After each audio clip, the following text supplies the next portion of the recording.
Now we have completed two processes, procurement process and other thing is what we completed is payroll process. Right. Now we have to learn cash management process. Right. I will share the screen. Right. Okay. Right. This is the cash management process. Under the cash management process, we need to learn making payments, receiving payments, and petty cash management. Right. Other than that, I will draw your attention on working capital management, how you are going to manage your cash deficit or cash surplus. Right. When it comes to the cash management process, making payments, right, I will zoom in. Zoom in. Right. Now you see, you can see the cash management process, payment, make payments. Now in the making payments, you see, as you see, first thing is receipt of supply invoice or otherwise the relevant bills. Whatever the bills or supply invoice. Now I have taken here supply invoices. For example, let's say you are going to make payment for what? Purchases. Right? Credit purchases. It may be the credit or the cash payment. We will see. Right? Initially you purchase on credit basis.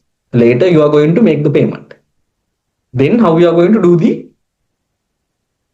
payment process. Right? How you are going to deal. First thing is receipt of supply invoice. Just hey, we have to think like this. It can be either payment for a invoice or bill payment. Right. Then second one, only upon the receipt of supply invoice or bill, what you are going to do is preparing the payment voucher. Right. Based on the invoice, you are going to prepare the payment voucher. If it is supply invoice or relevant bills, just preparing the payment voucher.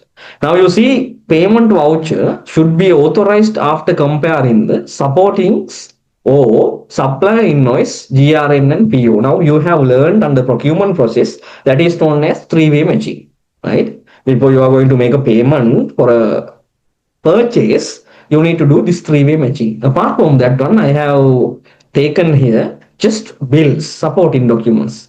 If it is rent, whatever the rent agreement is there, not supporting documents. But if it is electricity, you have electricity bill. If it is a water, like water bills. Only upon the receipt, you are going to create a payment voucher. Here also remember, segregation of duty should be there. Right? Payment voucher is prepared by someone, then it is checked by someone else and approved by someone else.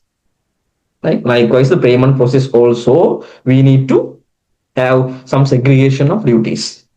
Now that is very easy, right? Receipt of supply invoice or relevant bills, then preparing the payment voucher, and then authorized after the comparing supporting documents. Right? Based on the supporting documents, you are going to prepare payment voucher. Otherwise, you cannot prepare payment voucher, right? Because you need to be alert. What is that? Sometimes creating supply or the bogus or fictitious supply invoices, GRN and PO, someone can withdraw money from your organization. You need to be alert on that. Then after, what is that?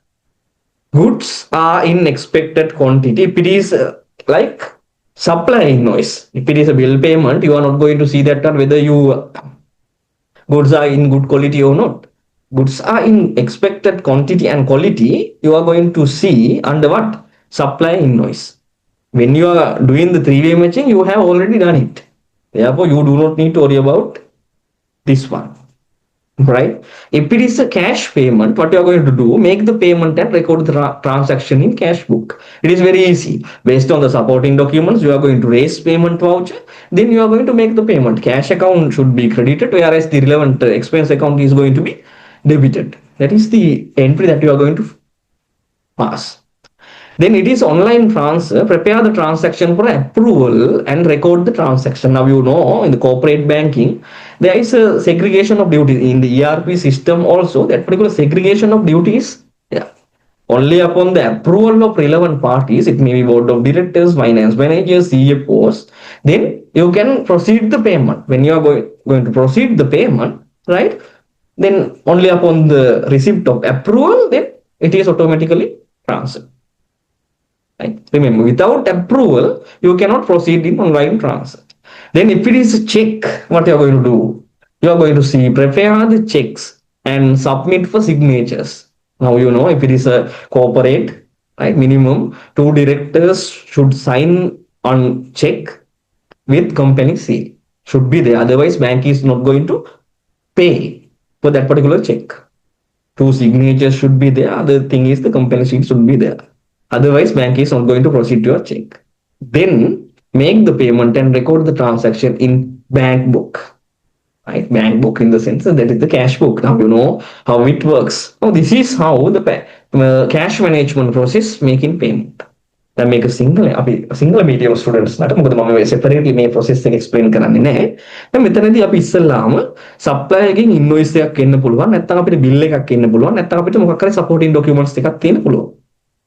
IOU මම මෙතනදී කතා කරන්නේ නැහැ. මොකද advance payment එක. ඒක අපි පිටි කෑෂ් එකේදී බලමු.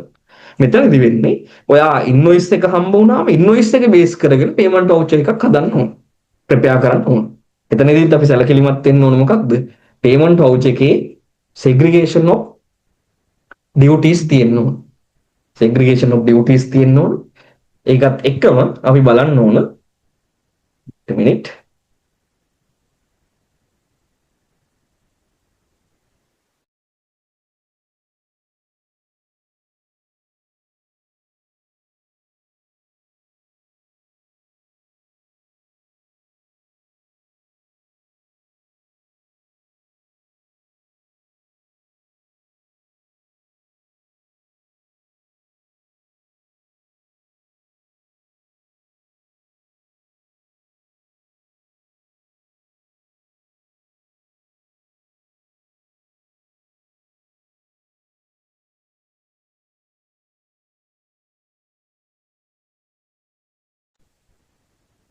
right.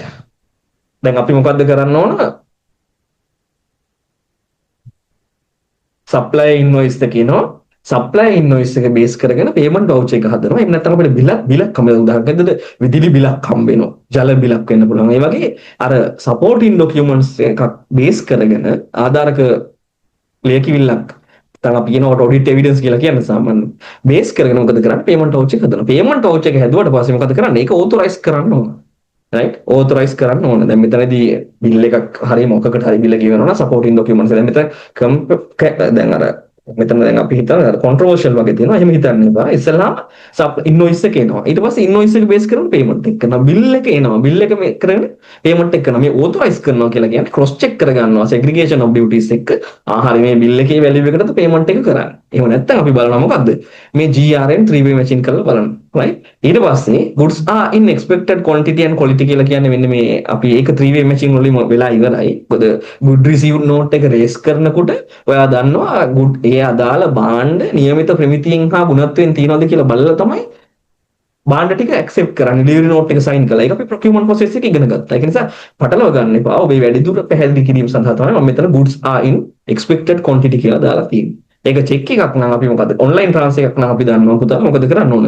ඒක approval එකට දාන්න ඕන. ERP system එක banking system එකට link වෙලා තියෙන්නේ. නැත්නම් corporate banking වල අපි approval process එකක් තියෙනවා. ඒ අදාළ approval එක ලැබීම මත තමයි ඒ අදාළ ගණදෙනුව ඉස්සරහට ක්‍රියාත්මක වෙන්නේ. ඊට පස්සේ අපි cash වලින් යනවා නම් අපි කියනවා මොකද්ද? කිසිම කතන්දරයක් නැහැ. supporting documents ටික raise වුණාට පස්සේ cash account එක මොකද කරන්නේ? අපි ඒක බැර කරනවා. අදාළ වියදම් ගිණුම අර කරනවා. සාමාන්‍ය එන්ට්‍රි එක පාස් කරනවා. මොකද මේ process එකේ ජර්නල් එන්ට්‍රි එක පාස් වෙන්නේ කොතනද කියන එක ඉතාම වැදගත්. මොකද ෆයිනෑන්ෂල් ස්ටේට්මන්ට් එකට බලපෑමක් තියෙන එතනදී. ඒක පිළිබඳව අවධානය යොමු කරන්න. ඊට පස්සේ අපි මේක චෙක් එකක් නම් අපි දන්නවා. චෙක් එක ප්‍රෙපෙයාර් කරන්න ඕන. ප්‍රෙපෙයාර් කරලා ඉවරලා අපි මොකද කරන්නේ? සබ්මිට් කරනවා සිග්නේචර්ස් වලට අදාළ ඩිරෙක්ටර්ස් ලාගේ. normally අපි මොකද කරන්නේ? ඩිරෙක්ටර්ස්ලා දෙන්නෙක් සයින් කරන්න ඕන චෙක් එකේ සහ කම්පැනි එකේ සීල් එක තියෙන්න ඕන. එහෙම නැත්නම් බැංකුව මොකද කරන්නේ? මේ පේමන්ට් එකට ගෙවන්නේ නැහැ. ඒ වගේ අදාළ ෆෝමැලිටිස් තියෙනවා. ඒකට අපි ඒවට මොකද කරන්න ඕන? ඒ වගේ ඉන්ලයින් අපි එක තියනවද කියලා බලන්න ඕන. ඊට පස්සේ make the payment and record transaction in bank book. ඒ කියන්නේ අප්ඩේට් කරන්න ඕන. ledger banking එනවනම් මොකද කරන්නේ? අපේ bank account එක අප්ඩේට් වෙන්න ඕන. right. ඕක තමයි අපි ඉගෙන ගන්න මොකේද මේ cash management process වල making payments කොහොමද මේ payment එකක් කරන්නේ? මේ payment එක කරද්දි දැන් අපි කලින් ඉගෙන ගත්තා approval levels තියෙනවා. දැන් මේ payment vouchers වල හිතන්න බලන්න මේක fixed asset එකකට ගෙවන්නේ කියලා. fixed asset එකකට කරන payment එකකට approval level තියෙනවා. මිලියනයට වැඩිය අඩුවෙන් නම් මේහා කරන්නේ, මිලියන 2කට වැඩිය අඩුවෙන් නම් මේ පුද්ගලයා කරන්නේ, මිලියන 5ට වැඩිය නම් මෙන්න මේ පුද්ගලයා කරන්නේ අනාදී වශයෙන් approval limits තියෙනවා. ඒතර අපි එන්නේ ඒවත් මොකද කරන්න ඕන? ඒවත් එක්කත් අපි මේක යන්න ඕන. කියන්නේ segregation of duties තියෙන්න ඕන. දැන් custodian දැන් මෙතන අපි කතා කරනවා petty cash වල අපි එතනදී කතා කරමු මේ මුදල් කාලඟද තියාගන්න කියන එක ගැන කටයුත්තක් අපි කියන්නේ ඒත් පිළිබඳව අවධානය යොමු කරන්න ඕන. right.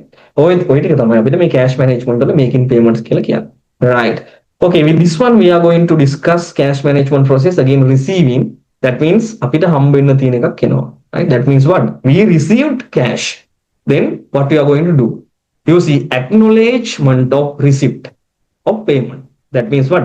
Our debtor has paid and informed us whether he settled the amount. Right? That means if it is a cash, that means debtor comes to your organization and make the payment. It's very easy. Record the cash book and issue the receipt because we need to issue a receipt. Right? That is kind of supporting documents for our debtor. Right? Then online transfer. It is online transfer. Identify the correct debtor or relevant source because we do not know. Right? What is a direct transfer? When the direct transfers are there, we do not know who made this payment. Then only upon the acknowledgement, that means debtor transferred online, then informed us, then we know, right, this is the payment proof. Only upon the receipt of the payment proof, we are going to record the transaction, then we know, මෙන්න මෙයා තමයි ගෙවලා තියෙන්නේ, මෙයාගේ එක update කරන්න ඕන. දැන් මෙතනදී ඒකයි කරන්නේ.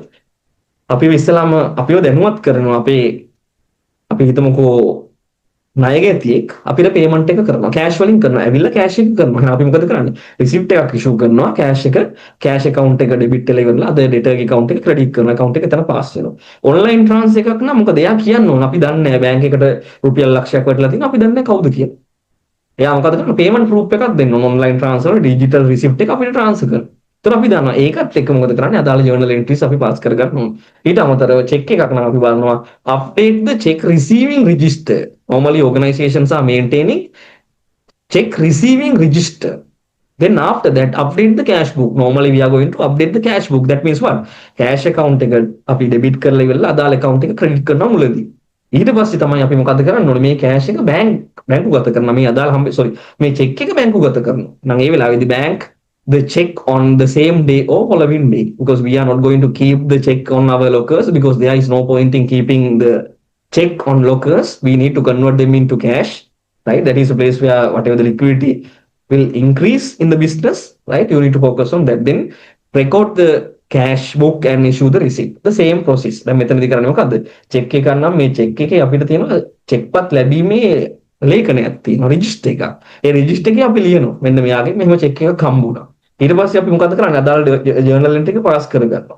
ඒක පාස් කරගත්තම මේ කෑෂ් එක අපි ළඟ තියාගෙන හිටියට කමක් නැහැ මේක බැංකුවට අරන් යන්න ඕන අපි රියලයිස් කරගන්න. right අපි තැම්පත් කරන්න ඕන මේක උපලබ්ධි කරගන්න ඕන. තමයි බැංක් රෙකන්සිලියේෂන් හදනකොට තැම්පත් කළ නමුත් උපලබ්ධි නොවු කියලා ඒ ඇඩ්ජස්ට්මන්ට් අපි කරන්නේ. ඊට පස්සේ තියෙන්නේ අර කලින් වගේම ජර්නල් එන්ට්‍රි එක පාස් කරගන්න. ඒ process එකත් එක්ක අපි cash management process වල receiving payments කියන එක අපි කතා කරා.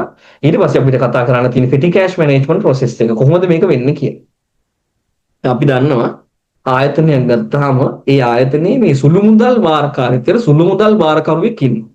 petty cashier ඉන්නවා. සාමාන්‍යයෙන් ආයතනවල limit තියෙනවා. උදාහරණයක් විදිහට construction එකක් ගත්තාම මේ company එකක් ගත්තාම මේ companies වල සාමාන්‍යයෙන් මේ limit එක මිලියන 5ක් 10ක් වෙන්න පුළුවන්. petty cash එක. සමහර ආයතන තියෙනවා රුපියල් 25000න් අඩුවේ. රුපියල් 20000න් අඩුවේ. ඒ ව්‍යාපාරයේ තියෙන නේචර් එක අනුව මේ petty cash plot එක අපි කියනවා ඒ සුළු මුදල් අග්‍රීමයක් තියෙනවා. ඒකේ අදාළ ලිමිට් එකක් තියෙනවා 25000 30000ද. ඒක ඕගනයිසේෂන් එකේ තියෙන ස්වභාවයත් එක්ක වෙනස් වෙනවා. ඒ ස්වභාවයත් එක්ක අපිට ඒක වෙනස් වෙනවා. right. ඒක කොහොම වුණත් අපි දැන් ඉස්සෙල්ලාම තේරුම් ගන්න ඕන petty cash වල තියෙන මොකද්ද plot එකක් තියෙනවා. ඒ කියන්නේ අග්‍රීමයක් කියලා එකක් තියෙනවා. මේ සුළු මුදල් වල තියෙන ලිමිට් එක සරලව කිව්වොත් ඒ ලිමිට් එක අවබෝධ කරගන්න ඕන. ඒ ලිමිට් එක ඊට පස්සේ අපි petty cashier ට බාර දෙන්න ඕන. ඊට පස්සේ petty cashier හරහා සමහර වෙලාවට අපි ඒ වෙලාවට ඔඩිටර්ස්ලා එනවා වෙන්න පුළුවන්. ඔඩිටර්ස්ලාට අපි මේ ලන්ච් එක දෙනවා. ඒ වගේ වෙලාවට මොකද කරන්නේ? petty cash එකකින් සල්ලි ගන්නවා ගිහිල්ලා ගෙනත් දෙන්න. එහෙම නැත්නම් මොකද කරන්නේ? ඔය සමහර වෙලාවට අපේ ස්ටාෆ් එක රැයට වැඩ කරනවා. නැත්නම් කාර්යාලයේ කටයුත්තක් සඳහා වෙන කොහෙට හරි අපි ට්‍රැවල් කරනවා. ඒ වෙලාවට ඒගොල්ලෝ මොකද කරන්නේ? අපිට ක්‍රම දෙකක් තියෙනවා. එකක් ඇඩ්වාන්ස් එකක් ගන්න පුළුවන්. ඇඩ්වාන්ස් එකක් අරගෙන ගිහිල්ලා බිල් එකත් එක්ක සෙටල් කරනවා. කොහොමද කරන්නේ? රුපියල් 5000ක් විතර අපි 5000යි කියලා කියමුකෝ. 5000ක් ඉල්ලගෙන යනවා. ඇඩ්වාන්ස් එකක් විදිහට ගමන ගිහිල්ලා ඇවිල්ලා ඒ අදාළ බිල් ටික බස් ටිකට් එකක් වෙන්න පුළුවන්, Uber බිල් එකක් වෙන්න පුළුවන්, පික්මී බිල් එකක් වෙන්න පුළුවන්. අපි සබ්මිට් කරනවා. අපි මෙච්චරක් ගත්තා, මෙච්චරක් අපිට වියදම් වුණා. මෙන්න මේක තමයි ස්ටේටස් එක කියලා. ඒ නැත්තම් මොකද කරන්න ඕන අපි? අපි අපේ වියදමෙන් ගිහිල්ලා ඇවිල්ලා අපි ඒක රීඉම්බර්ස් කරගන්න.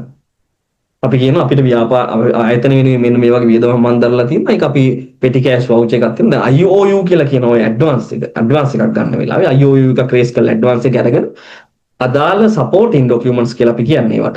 අදාළ ඒ වියදම් වෙච්ච ආකාරය පිළිබඳව තියෙන අපිට තියෙන එවිඩන්සස් ටික අපි ඉදිරිපත් කරනවා. එහෙම තමයි අපි මේක ගන්න. right. ඊට පස්සේ මාසයේ අන්තිමේට මේ සුළු මුදල් අග්‍රීමේ ප්‍රතිපූර්ණය කරන්න ඕන. මේ ප්‍රතිපූර්ණය කරන වෙලාවේදී අදාළ ගිය වියදම මේන් කැෂ් එකකින් අපි ආපහු ගන්න ඕන. දැන් උදාහරණයක් විදිහට අපේ තියෙන petty cash එක රුපියල් ලක්ෂයයි නම් අපි 75000ක් වියදම් කරලා තියෙනවා නම් වියදම් කරපු 75000 අපි කරන්නේ මොකද්ද? මේන් කැෂ් එකකින් අපි රීම්බර්ස් කරනවා. උඩ පෙබරවාරි මාස දැන් ජනවාරි මාසය ගණන් අපි ඒක කරන්නේ පෙබරවාරි මාසෙත් මුල වෙද්දී අර රුපියල් ලක්ෂයක් ආයේ පෙබරවාරි මාසය සඳහා තියෙන්න ඕන. 25000 නම් 25000ක් තියෙන්න ඕන. ලෝක තමයි මේ petty cash management වල වෙන්නේ. ඒකෙදි මේ IOU කියන එක ඇඩ්වාන්ස් ගන්නවද? එහෙම නැත්නම් ඔයා පේමන්ට් එක කරලා සෙටල් කරගන්නවද කියන එක ගැන කටයුතු අපි එතනදී අවධානය යොමු කරන්න වෙනවා. For example, right, what I was explaining in the petty cash management, petty cash plot is there. That means petty cash plot will depend on the nature of the organization, right? It will be depending on the organization, it will be changing. For example, if it is a construction company, sometimes the petty cash plot is 1 million, 2 million, 5 million, etc. Then we take the money. For example, let's say the petty cash plot is approved and handed over to the petty cashier. There is a separate person called petty cashier, right? The petty cash with him or her, and he or she is handling the petty cash. Now, how it works is sometimes organizations, right? People or employees incurring expenses on behalf of the company, and later they are going to reimburse it with the relevant documents. For example, if the company, for example, on behalf of the company, you are visiting Inland Revenue Department or whatever, then you use the you're using Pick.me or Uber, then you have to incur cost on that particular traveling. What you are going to do is, next day you are coming to the office and you have the proof. What are the proof? Pick.me bills, Pick.me or Uber bills, and you are submitting to your petty cashier and reimburse your expenses. Or before going, you can take advance. I owe you advance, and advance you can utilize for relevant expenses, and after that you are going to settle them. That is how you are going to work it. Right? I think it is very clear, the petty cash management process. That is how it works. Right? Other than that, what you are going to do is working capital management. And the working capital management, I told you earlier as well, 3 things: inventory resident period, inventory resident period, resident period, inventory resident period, and I have taught you debtor collection period, debtor collection period, debtor collection period, then the creditor settlement. Creditor settlement, this is your cash conversion cycle, right? Creditor settlement.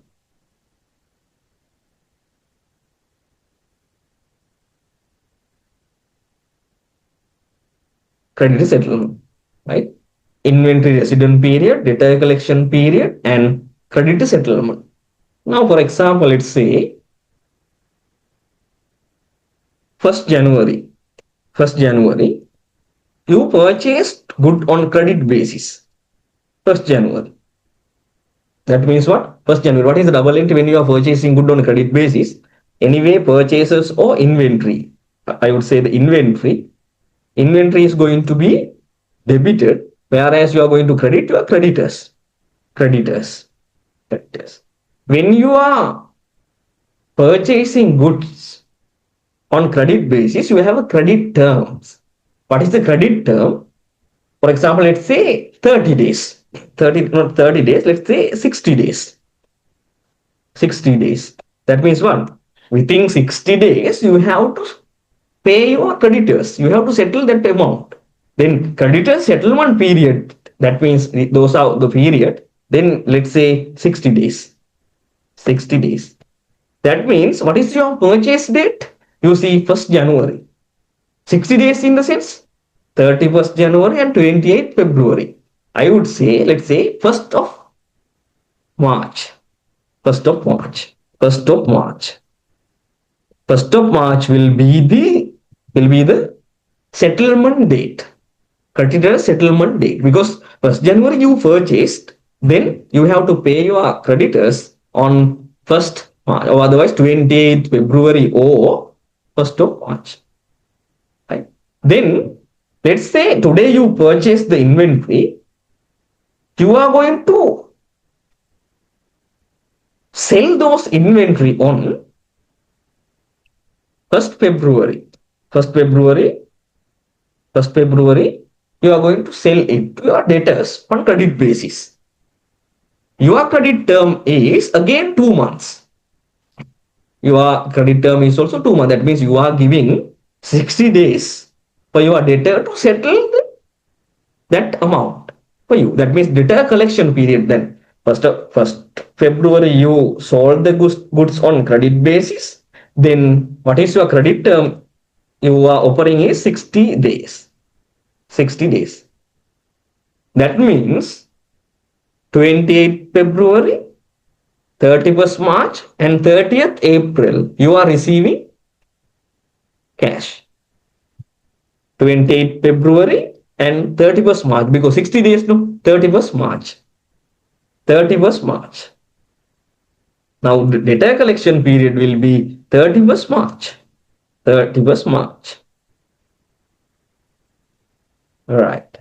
Inventory resident period will be what? 30 days. What is the reason for that? 1st of January, you purchase the good, but to sell them, you keep the inventory with you for 30 days. That is known as inventory resident period. That is why 1st February, you sold the goods with 60 days credit period. 60 days credit period. Now, debtor collection period will be 31st March. Because why? Debtor purchased from you on 1st February, and he or she is supposed to make the payment on 31st March. But the problem is, now how you are going to calculate the cash conversion cycle is, I would type it here, cash conversion cycle. Conversion cycle. How you are going to calculate? Inventory resident period. Inventory resident period. Inventory resident period plus debtor collection period. Debtor collection period minus creditor settlement. Creditor settlement. This is how you are going to calculate the cash conversion cycle. Now apply the formula as per our example. Yes, as my example, inventory resident period is 30 days. How you calculate that one? Understand the concept, right? Otherwise, it will not work. You purchased inventory on 1st January, but you sold it to your debtors on 1st February. That means exactly 1 month you kept the goods with you without selling. That is the inventory resident period, 30 days. Now, 1st February you sold it by offering 2 months credit term, credit period. That means 28th February and 31st March. That means 60 days. That is your data collection period. 60 days. 60 days. That means how many days you have to wait to receive the money from debtors. 30 days plus 60 days, that means 90 days. That means 1st January you purchase, after 90 days you received cash. But you purchased on credit basis 1st January with 60 days credit period. That means you have to pay your creditors on 1st of March. That means again 60 days. Now 90, 60 plus 30, 90 minus 60, your answer would be 30 days. What is this 30 days? 30 days you do not have money. That means what? You are supposed to pay 1st of March, but you are receiving cash on 31st March. How you are going to settle it? That means this is cash deficit. In the cash conversion cycle, this is cash deficit. Then you need to finance it. How you are going to finance it? You need to apply for a bank overdraft or short-term loans. Short-term loans. Short-term loans. You have to pay interest on that. Just assume that your creditor settlement period is 90 days now. 90 days. Yes, 90 days. Then no doubts, no, because you are receiving cash in 19 days or you are paying in 90 days. No worries. You are not required to go banks for applying for loans, short-term loans or bank overdraft. Now just think that creditor settlement period is 120 days. Then what will happen? In 19 days you are receiving cash. You are supposed to pay in 120 days. That means what? Additionally 30 days you have money. Then you can invest in fixed deposit or short-term investment and earn interest. That is how you are going to do this one. And I think you are very clear on this. I will explain in Sinhala as well because I am conducting this, whatever the process studies, in one video because there is no point in keeping whatever the two separate videos for this, right? Because it will be time saving as well for you, not for me. It doesn't matter for me, I can do this one, but it will be better. I thought that one, it will be better for you to understand this one. Then I will be continuing, right? Then මේ අපි මුදල් පරිවර්තන චක්‍රය අපි ගණනය කරන්න ඕන. මේ මුදල් චක්‍රය ගණනය කිරීමේදී අපි පාවිච්චි කරන්න ඕන තොග නේවාසික කාලය. ඒකට එකතු කරනවා අපි ණය ගැති රැස් කිරීම කාලය, එකෙන් අඩු කරන්න ඕන ණය හිමි ගෙවීම කාලය. දැන් මේ තොග නේවාසික කාලය කියන්නේ මොකක්ද කියලා අපි ඉස්සලාම අවබෝධ කරගන්න ඕන. මොකද්ද මේ තොග නේවාසික කාලය කියලා කියන්නේ? දැන් මගේ උදාහරණයට අනුව ජනවාරි 1 වෙනිදා මම තොගයක් ණයට මිලදී ගන්නවා. එහෙනම් මේ තොගයක් ණයට මිලදී ගන්න වෙලාවේ තොගය හර වෙලා අපි බැර කරන්න ඕන ණය හිමියෙක්. දැන් එදාට අපි මිලදී ගන්නවා. හැබැයි මම මිලදී ගන්නේ දවස් 60ක ණය කාලයක් සඳහා. ඒ කියන්නේ ණය හිමියා මට කියනවා ඔයා දවස් 60කින් මට ගෙවන්න. එහෙනම් ජනවාරි 1 වෙනිදා ගත්තනම් මම යාට දවස් 60කින් ගෙවන්න ඕන. එහෙනම් පෙබරවාරි අපි කවද්ද එහෙනම් අපි මේක ඉස්සෙල්ලාම අපි මෙහෙම කරමු. ජනවාරි 1 වෙනිදා මිලදී ගත්තා. පෙබරවාරි 1 වෙනිදා තමයි මම මේක විකුණන්නේ කාටද? ණය ගැතියට. අපි එහෙම තේරුම් ගමු. නැත්තම් මේක ලින්ක් වෙන්නේ නැහැ. අපි ජනවාරි 1 වෙනිදා තොගයක් මිලදී ගත්තා. ඒ තොගේ මම විකුණන්නේ පෙබරවාරි 1 වෙනිදා. මම දවස් කීයක් තොගේ මන් ළඟ තියාගත්තද? දවස් 30. එහෙනම් මේ තොග නේවාසික කාලය කියන්නේ තොගය මිලදී ගත්ත දවසේ ඉඳලා මම මගේ ණය කස්ටමර්ට විකුණන්න කොච්චර කාලයක් ගන්නවද කියලා. එහෙනම් දවස් කීයද? 30යි. ජනවාරි 1 වෙනිදා ඉඳලා පෙබරවාරි 1 වෙනිදාට අපි දවස් 31ක් 30ක් දවස් 30යි. දැන් පෙබරවාරි 1 වෙනිදා තමයි මම විකුණන්නේ කාටද? මගේ ණය ගැතියට. එතකොට මේක මම ණය ගැතියට විකුණනකොට මොකද කරන්න ඕන? ණය ගැතියට දෙන්නේ ණය කාල සීමාවකට. මම කියනවා මගේ ණය ගැතියට ඔයා මට දවස් 60කින් ගෙවන්න. එහෙනම් පෙබරවාරි 1 වෙනිදා මම විකුණුවා නම් මට සල්ලි හම්බෙන්නේ කවද්ද? මාර්තු 31. මාර්තු 31 තමයි මට හම්බ වෙන්නේ මොනවාද? සල්ලි. හැබැයි ඔයා මතක තියාගන්න ඕන ක්‍රෙඩිටර් සෙටල්මන්ට් එක කවද්ද? මාර්තු 1 වෙනිදා. මාර්තු 1 වෙනිදා මම ක්‍රෙඩිටර්ට ගෙවන්න ඕනේ. ඇයි? එයාගේ පීරියඩ් එක තියෙන්නේ කවද්ද? දවස් 60යි. එහෙනම් මට සල්ලි හම්බෙන්නේ මාර්තු මාසේ 31 වෙනිදා. මාර්තු 1 වෙනිදා මම ගෙවන්න ඕන. කොහොමද මම ගෙවන්නේ? සල්ලි හම්බෙන්නේ මාර්තු 31 නම් මාර්තු පළවෙනිදා කොහොමද ගෙවන්නේ? මම බැංකුවකට යන්න ඕනේ මේ වෙලාවට කෑෂ් මුදල් හිගයක් තියෙන්නේ අපිට. මේ මුදල් හිගය පියව ගන්න අපි බැංකුවකට ගිහිල්ලා බැංකුව අයිරාවක් හෝ කෙටි කාලීන ණයක් ලබා ගන්න. එහෙනම් කෙටි කාලීන ණයක් හෝ බැංකුව අයිරාවක් ලබා ගැනීම මත මොකද කරන්න ඕන? මම පොලියක් බැංකුවට ගෙවිය යුතු වෙනවා. ඒ වගේම තමයි දැන් මෙතන ක්‍රෙඩිට් සෙටල්මන්ට් පීරියඩ් එක දවස් 90යි කියලා හිතන්න. දවස් 90කින් මට මුදල් හම්බ වෙනවා. දවස් 90කින් මම ගෙවන්න ඕන. අපි ණය වෙන්න ඕන නෑ බැංකුවකට. අයිරාවක් ගන්න ඕනේ නෑ. මොකද කෑෂ් මැනේජ්මන්ට් එක එතන තියෙනවා. දැන් ඔතන හිතන්න බලන්න ක්‍රෙඩිට් කියනවා මට. ඔයා මාස 3කින් ගෙවන්න ප්‍රශ්නයක් නෑ. මාස 4කින් ගෙවන්න. එහෙනම් මොකද මේකෙන් කියවෙන්නේ? මට සල්ලි හම්බෙන්නේ දවස් 90කින්. හැබැයි මම ගෙවන්න ඕන දවස් කීයකින්ද? දවස් 120කින්. දවස් 30ක් මගේ අතේ සල්ලි තියෙනවා. ඒ වගේ වෙලාවට මම ලාච්චුවේ දාලා සල්ලි ටික තියාගෙන ඉන්නේ නෑ. මොකද්ද මම කරන්නේ? මම මේක බැංකුවට ගිහිල්ලා කෙටි කාලීන ආයෝජනයක ආයෝජනය කරනවා.